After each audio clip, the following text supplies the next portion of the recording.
Election commission ने वफाकी हुकूमत से मरदमशुमारी अगले साल दिसंबर तक मुकम्मल करने का मुतालबा कर दिया। इलेक्शन कमीशन के मुताबिक हल्का बंदियों के लिए 6 माह दरकार होते हैं। मार्च 2023 तक मरदमशुमारी की तकमील की सूरत में हल्का बंदियों के लिए बहुत कम वक्त बचेगा।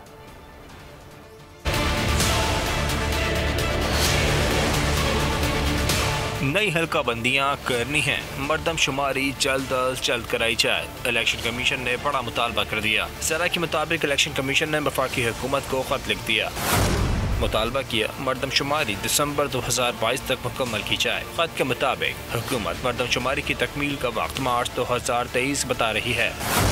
मरदमशुमारी के बाद हल्का बंदी आईनी ज़रूरत होती है। हल्का बंदियों के लिए कम से कम 6 माह दरकार होंगे। मार्च में मरदमशुमारी की तकमील पर हल्का बंदियों के लिए बहुत कम वक्त बचेगा।